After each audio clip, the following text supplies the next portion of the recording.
Hey! Tambala na! At eto na sila, ang nag-iisang masugid na tagahanga ni Nicole Yala. Chris Chuper! Kasama ang nag-iisang die-hard fan ni Chris Chuper, Nicole Yala!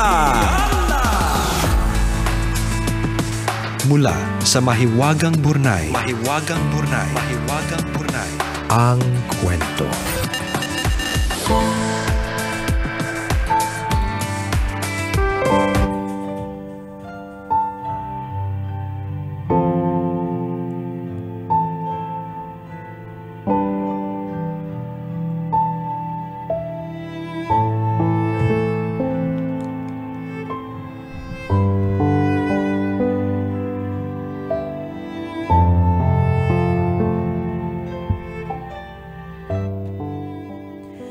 Dear Nicole and Chris, itago nyo na lang ako sa pangalang Sab. Tambalanista mula dito sa Bicol since 2021. Sumulat ako para hingin ang opinion nyo. Take 2. Sumulat ako para hingin ang opinion ninyo sa feelings ko na kahit ako mismo hindi ko maintindihan. High school pa lang, best friend ko na si Jay. Parehas kaming member ng Drum and Lyre sa eskwela. Sa sobrang close namin, labas-pasok kami sa kanya-kanyang bahay. Kilalang kilala namin ang isa't isa. Kapag may jowa ang isa sa amin, dumidistansya yung isa para hindi mapagselosan. Kapag wala naman siyang jowa, may inirereto ako sa kanya. Ganon din naman siya sa akin.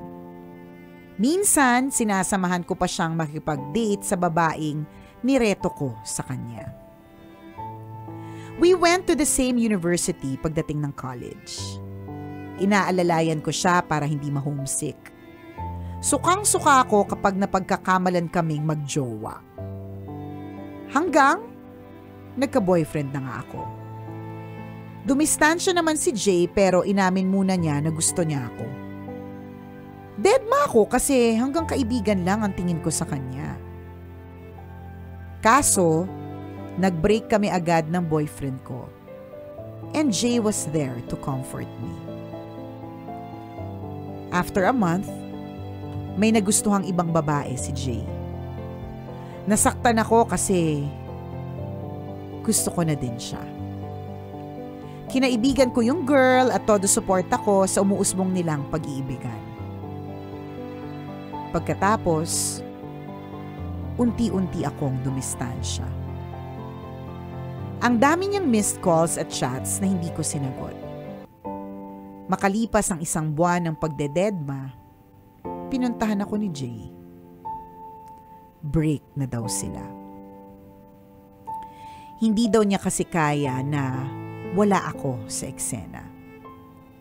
Nagkaaminan kami ng totoong nararamdaman namin sa isa't isa. Simula noon, para na kaming magjowa pero wala kaming label. Kaya naman nung dumating ang birthday niya, tinanong ko kung pwedeng kami na. Umoo naman siya. 3 months pa lang kaming mag-boyfriend, may nakakita kay Jay na nakaakbay sa isang babae. Grabe tambalan. Sa daang-daang friends niya sa FB, nalaman ko kung sino ang babaeng inakbayan. Nagalit ako nung una pero na mag-usap kami at humingi siya ng tawad habang umiiyak. I gave him another chance. Nakatapos kami ng kolehiyo at parehong natanggap sa isang ahensya ng gobyerno. 4 na buwan pa lang kaming nagtatrabaho nang marong send siya. Minessage niya ako ng, "Baby." Samantalang ang tawag niya sa akin, "I love." Hindi ako mapalagay kaya binuksan ko yung account niya.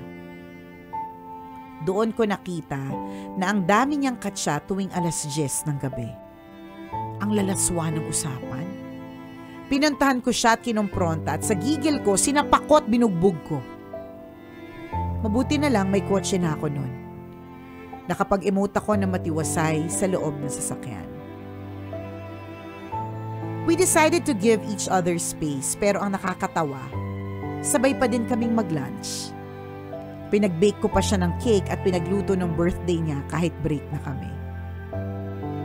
Nagkabalikan kami pero after a month, nahuli ko na nakausap na naman yung babae niya. This time, siya na ang nakipag-break. In the next 8 months, para akong tanga, nadikit ng dikit sa kanya kahit ang cold na niya sa akin. Kinukulit ko pa kung kailan niya ako babalikan kasi hindi ko na kaya.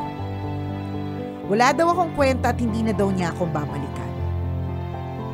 Nanliit ako, kaya pinilit kong lumayo sa kanya. Nahirapan ako nung simula kasi 1 dekada ko siyang kasama sa hirap at ginhawa. Kinaya mo naman at nagsimula akong maging masaya kahit mag-isa. One day, I met Ron.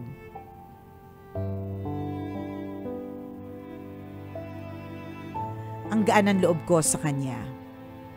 Masarap at masaya siyang kausap. Yung tipong sumasakitan siyan ko kakatawa kapag magkausap kami. Kahit very vocal siya na gusto niya ako, deadma lang kasi hindi na ako basta-basta nagtitiwala.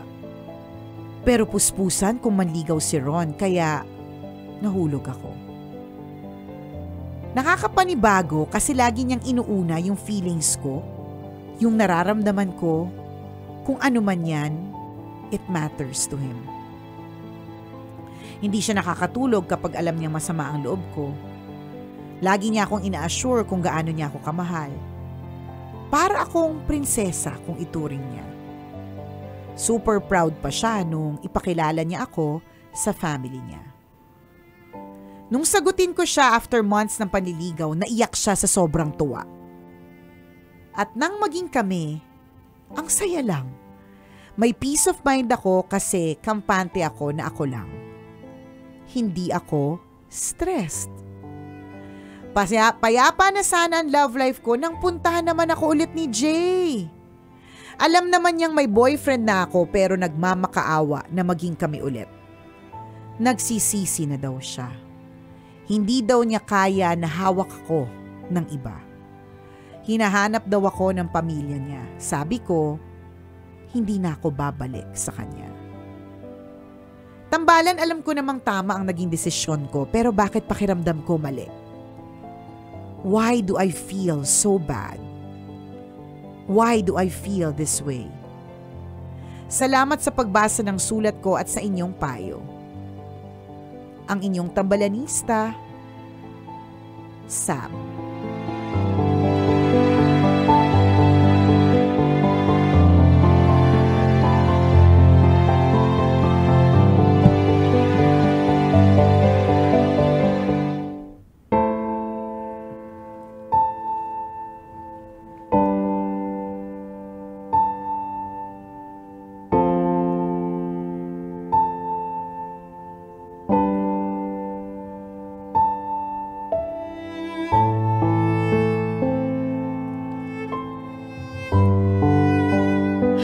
Salimuot talaga ng pag-ibig.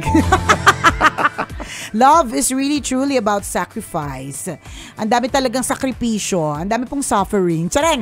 Ang dami talaga niyang kaakibat. Kaya kung di ka handa din sa mga eksenang stress, eksenang sakit, eksenang mga problema, wag mo munang pasukin yan.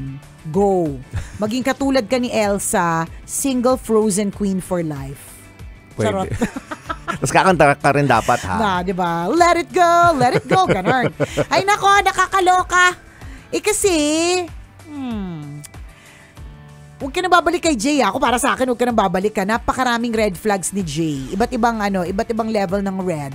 May red na medyo mapusyaw, may pulang-pula, matingkad na red, may dugo, may red na regla red, ganyan. May katamtaman red. Correct, 'di ba? May puso red, may sore eyes red. Basta daming red flags ni Jay. Ngayon tinatanong mo sa amin, bakit kaya ito yung nararamdaman ko? Bakit alam ko namang hindi na ako dapat bumalik, alam ko namang ganito, pero bakit ko to nararamdaman? Kasi isang dekada mong kasama yung taong yan eh. Mm-mm. So kahit saan mo rin pagbalik-balik na rin, meron kayong history together. Kaya may ganyan ka pa. Pero wag mo nang balikan. Kahit may mga feelings ka pang nalalaman. Kasi sasakit lang ang ulo mo niyan. Ang dami ng indikasyon na masakit sa ulo si Jay. Tapos babalikan mo pa. Tapos napunta pa sa'yo si Ron na pinaramdam sa'yo na, ganito pala. Ganito pala ang pakiramdam. Ito pala yung feeling ng prinsesa sa isang relationship. Ganon. Yun. So doon ka mag-focus. Huwag ka na mag-focus doon kay Jay. Pampagulo yan. Kumbaga sa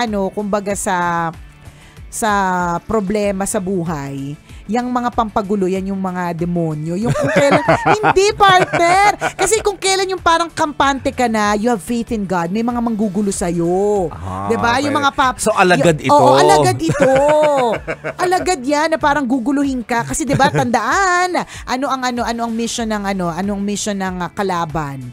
'Di ba? Steal, kill, and destroy. Gusto niya nakawin yung happiness mo, i-destroy ang peace mo. Tingnan mo, ano ba sabi mo tungkol kay Ron? Mapayapa ka. So ang gagawin ng kalaban ng enemy, ay nako, mapayapa ka, masaya ka, o teka. Guguluhin kita. At ang panggulo sa'yo, yung pinaka pwede ka talagang matempt. Correct. Oo, hindi ka naman guguluhin ng tsakang lalaking dumating sa buhay ninyo ni Ron. Hindi. Ang panggugulo na gagawin si Jay. Kasi alam na may special spot ka kay Jay, kaya manggugulo. Panggulo yan. Nako. Huwag kang magpapadaig. Sa tukso. Huwag kang magpapadaig. Huwag kang magpapadaig sa diablo. Correct, totoo. Alam mo, sa mundo ngayon, pagalingan na to ng guardian angels. Patibayan na to ng prayers. Ganyan. May masamang espiritu na umaaligid sa'yo. Correct! Budburan mo ng kumukulang mantika na holy. Pa-bless mo muna kay Father. Ganon. Sabuyan mo ng asin. Sa trot. O mamiili ka ng iodized salt. Ikaw or bahala. Rock salt. Or shalashalan Himalayan. Himalayan salt. Ganon. Hindi namin alam kung may nakukuha ka talaga sa tambalan. Di talaga kami sure, friend. Pero di ba, partner, huwag ka na babalik. Huwag mo lang guluhin. Maayos na eh. Oo. Yun lang yun. Tingnan mo, sino ba yung tao na nagbigay sa iyo ng saya, di ba? Sino din yung tao na nagbigay sa iyo ng matinding problema, na matinding trauma, na matinding pain. Tama. Diba? Malinaw na kaagad eh. Syempre, pipiliin ko dun sa taong nagbigay sa akin ng kaligayahan. Yung isa naman, si Jay naman, nagbigay din sa iyo ng happiness. Kaya lang mas sa amin na base sa kwento mo, mas nangibabaw na ngayon yung mga kasalanang ginawa. Isipin mo may abuse emotionally, mentally, may pang-aabuso sa inyong relasyon. So that's reasonable enough para hindi ka magstay sa ganung klase ng tao. 'Di ba, nananakit eh. Diba? Nanloloko, malinaw sa iyo, napakarami ng ginawa niyang kamalian sa iyo at sa relasyon yung dalawa. True that, Jen. So itong yung current mo ngayon, nagbibigay sa iyo ng happiness. Sabi mo, sarap ng ganung pakiramdam eh. Huwag mong i-let go yung pakiramdam na parang sabi mo every time na nagpapatawa siya, yung tipong kinakabag ka na. Tama ba? May term na sinabi. Parang may ganun. Basta tawang-tawa ka. Basta masayang-masaya siya, nagkakanda-utot ka na sa kaligayahan. Diba? Yun eh. Nandun ka na, wag mo nang hayaang mawala pa yan. Diba? Syempre, yun yung goal natin sa buhay, maging masaya tayo. 'Di ba? Sa piling ng kung sino man, mga kaibigan, 'di ba? Jowa natin, asawa natin. So wag mo pakawalan yung ganyang klase ng tao. Agree ako doon sa sinabi mo, partner, na pwedeng tukso talaga ito na umaali-aligid sa iyo. 'Di ba? At alam ng tukso ang kahinaan ng bawat sino man. Alam ng tukso ang kahinaan mo, Kabisyo. So ang kahinaan mo dito ay si Jay. So, 'di ba? Dadalhin ka niya kay Jay. Yung tuksong yun, ha. Dadalhin ka niya kay Jay para lituhin ka. Tama. Para guluhin ang kasiyahan mo. Correct. Ligaligin ka. Sasabihin ko I-shake yung ayos mong relasyon. Huwag kang magpapadaig sa diablo. Alam niya yan. Alam ng tukso yan. Kaya maging maingat ka. Ako, diba? wala kami nakikitang rason para makipagbalikan ka sa kanya. Correct. Wala talaga. Sabi nga namin, ano bang mga iba't ibang shades ng red ang sinabi namin sa'yo? Sore eyes red, regla red, red flag, si Jay. And you're happy now. Correct. Huwag mo na balikan. Huwag mo nang tumalikod ka na eh. Correct. Diba? Huwag ka nang lilingon pa ulit. Tama, nakaano ka na nga nakaalis ka na sa isang masalimuot na relationship. Yes. Tapos na ang chapter ng ng iyong buhay with Jay. Tama. And please be happy with Ron. Maraming salamat sa pagtutak. Muli ako po si Nicole Ayala. At ako naman si Cambio King Chris Na Chuper. nagpapaalala, walang matatag na relasyon sa malanding may determinasyon. Yun!